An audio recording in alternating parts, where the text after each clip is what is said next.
You hear that? That's the sound of a new adventure. One of exploration and discovery. A journey that will take you across the seas and to many beautiful locations. All of this and more is conveyed to you, the player, through music.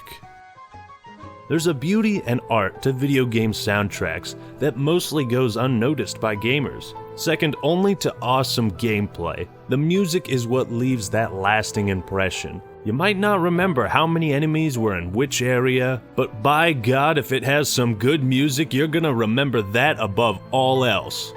What's up, everybody? This is the Act Man here, and today, I'd like to talk about the art of video game soundtracks. I'll break you! Simple tricks. Music can do so many things in a video game. It can make you feel immersed in a setting like a tropical paradise. It can make you feel like you're a part of a story or an ancient fable, like you have choices, a destiny or path that you will figure out on your own. It can also make you feel like a bilge-rat pirate. I'll be using you for chop. Sometimes the music slows everything down and really makes you think. Or it can add a new level of intensity that really gets you hyped up. The music can create a unique style that meshes with the visuals and gameplay, whether it be techno, futuristic, old school, militaristic, or whatever. You know, in those games that have a hub area, like your home base, they always have some sort of warming charm to them, something that makes you feel comfortable. And that's that familiar song you hear every time you go there. But most importantly, video game music can make you feel any number of different things and emotions. The possibilities are endless, and the best games out there use music as a way to form a connection with the player. In my opinion, one of the best things a video game soundtrack can do is work as a transition between areas. When you go from one place that's supposed to feel happy and upbeat to another that feels dark and foreboding, and when the music follows that change, it just makes everything seem so connected and beautiful. Banjo-Kazooie and Banjo-Tooie both have an underwater version of every single song, so that when you dive underwater, it really feels like you're underwater. It's that next level charm and charisma that makes the game feel alive. And you know what's funny? My brother and I started listening to this cool techno-y music while he did his homework. Turns out he was listening to the soundtrack of a game called Bastion. Neither of us have ever played it or seen gameplay, so having absolutely no context on what was happening, we were still able to enjoy the music. Ever since I've been playing video games, I've always had an ear for a good soundtrack, and I think the same goes for all of you watching this. But have you ever stopped to think what makes a video game soundtrack so good? What makes it memorable? I mean, you know a good song when you hear one, and you don't even have to think about why it's good. You just enjoy it. But how does what you're hearing affect how you feel about the game you're playing? Now, I'm not going to pretend to be some kind of music guru, sound genius, or legendary composer. I might not be able to tell you about musical structure, but what I can tell you is when I was very young, and I got to the final boss of Pokémon Blue version for the first time, what I felt was pure adrenaline. And you might think that sounds silly, but this was the 90s, man. And all the time I spent in that game, all the time I spent training my Pokemon, had led to this point. Gary Oak must have whooped my ass about 10 times before I could finally beat him. And every time his theme started up, I could hardly contain my excitement. I used to hold my Game Boy up to my face and spin around my kitchen like a madman. You could say I was a kid with a lot of energy, but I'd say the intensity of the music and the game had given me a rush. Want to hear another embarrassing story? I used to dance to this music before the boss fights against Bowser. It's still a great song, but now I feel like it'd be something I play before I jump in the ring. There's something so great about an awesome boss theme. Oh dear God, no, not that one. I mean, sometimes a boss fight can be so damn good that you feel more than just intensity and a desire to win, but you also feel for what's going on with the story, the characters. Maybe you have to fight someone you like, but you really don't want to. Or you're finally ready to stick it to that asshole main villain. The drama created from the music, mixed with being in control of the game itself, and the story behind it all, is a feeling of awesomeness I don't think is in my power to accurately describe. Other times, the boss music is just a way to elevate the tension and drama, raise the stakes a little, and make the boss fight feel more unique than all the other fights up to that point. Sometimes a game seems rather predictable, but then it comes out of left field and hits you with the feels, man.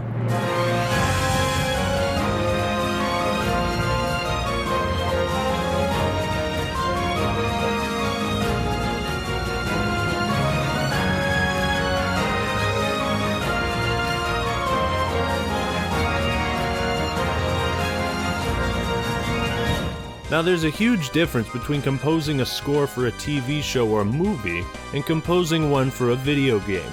No matter how many times I watch Band Geeks, it always ends with the sweet victory, yeah! TV shows and movies play out the same way every time, but video games don't. And I bet there's not a single person who played Skyrim and did everything in the same order as someone else. Games like Minecraft and Witcher 3 are perfect examples. They know the player is going to be exploring the world in their own unique way, so most of the music has to account for that. Games that have vast, open worlds usually have a type of song that plays at seemingly random intervals, and that's one of the most important things with all music in general, is timing. The Phoenix Wright games are masterpieces when it comes to integrating the music at the perfect times. Whenever you cross-examine someone, there's a constant melody that plays in the background. It's the type of music you'd study to, or try to figure out a puzzle. And when shit gets intense, so does the music. But the best part is when you make a mistake, the music keeps going. But when you get it right, Objection! your character screams at the top of his lungs as the music goes dead quiet. Instantly, a huge amount of tension is created as you're so eager to see what happens next. 'Cause you know you finally got it right, and you're just waiting for the next song to pick up. Now, there's a lot of challenges that go into making a beautiful, impactful soundtrack, and I probably don't understand much of that, but in a world where so many video games are produced, the music should be unique in its own respect and context, so that it can stand above the generic. It also has to feel like it belongs with the rest of the music, and act as an amplifier to the game rather than a disruption. Additionally, you can't repeat the same song too much, otherwise it loses its impact. Imagine if the main Halo theme played throughout every moment of gameplay. You'd get sick of it. Having the quiet parts contrast the parts with music, that's what makes a video game soundtrack so powerful. Speaking of main themes, often the song you hear at the beginning of the game or the main menu is what best helps to set the tone for the rest of the experience. Maybe it creates a dark, mysterious feeling, like some terrible force lurks within this game, and if you dare press the start button, you're gonna find out what it is. Or it could be something that sets the stage for a fun and wacky adventure. Blah, blah, blah, blah. The main theme can do something as simple as introducing us to the location of the game, and do it in a really unique way. I've always enjoyed the songs of fighting games because they always make me want to fight. Doesn't this song make you want to kick some ass? Or fucking bench press 300 pounds? Let's go to the gym right now, baby! Let's go! Come on, baby! In some cases, specific characters also get their own theme, their own piece of music. This can work so well to reinforce the type of character they are, their backstory, everything that makes them who they are, through sound. And I think it's a telling sign that you've got some pretty awesome music when it can get remastered, remixed, or performed in a different way and still sound great or even sound better than the original.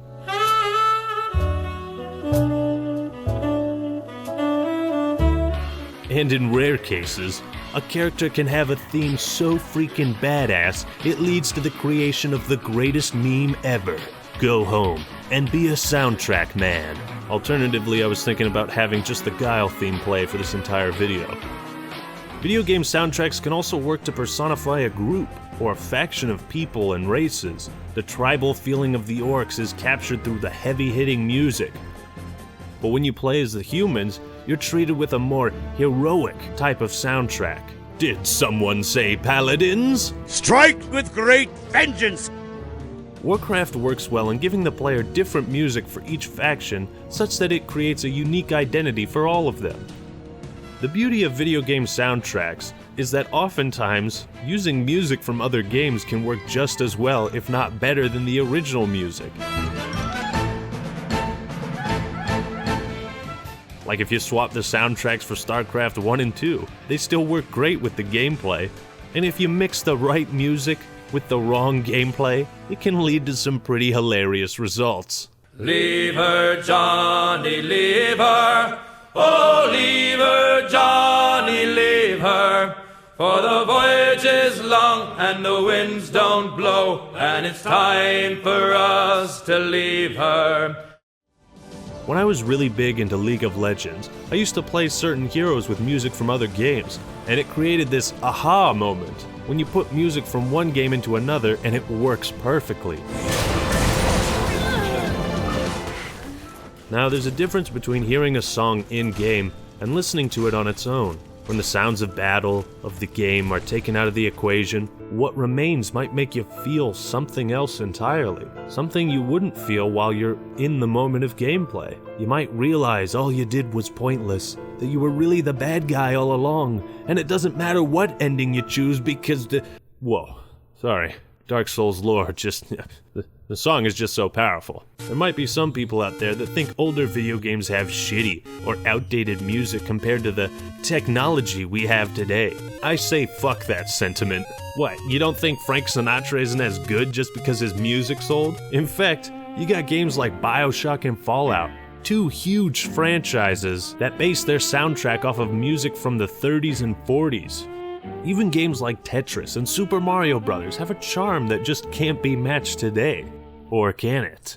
Hell yeah it can! Some games like AVGN Adventures or Super Time Force have this new age retro style of gameplay, graphics, and music. And guess what? Those games are fantastic. You know, it all comes back to what the goal of the game is. Now I want to stress that not every game has to follow the same rules in order to create an awesome soundtrack.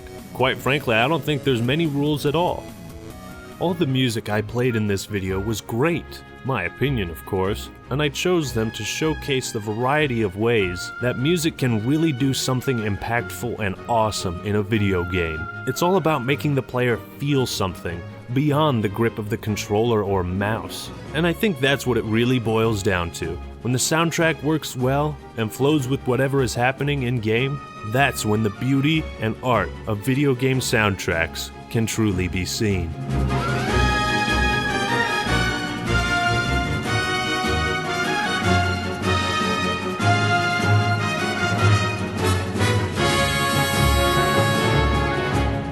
So how many of these songs did you recognize throughout the video? I think it's funny because not one person will probably recognize all the music, you know? You'll definitely know some of it, but it goes to show you how unique each of our gaming experiences are. I want to thank you all for watching and give a big shout out to my Patreon supporters. If you'd like to support the channel and the creation of more awesome videos, go ahead and check out my Patreon. And what do you think makes a good video game soundtrack? What are some of the songs you like most and why? Post your thoughts, comments, and opinions down below. And if you enjoyed the video, like and subscribe. Alright everyone, that's all I got for today. This is the Act Man signing out. Peace!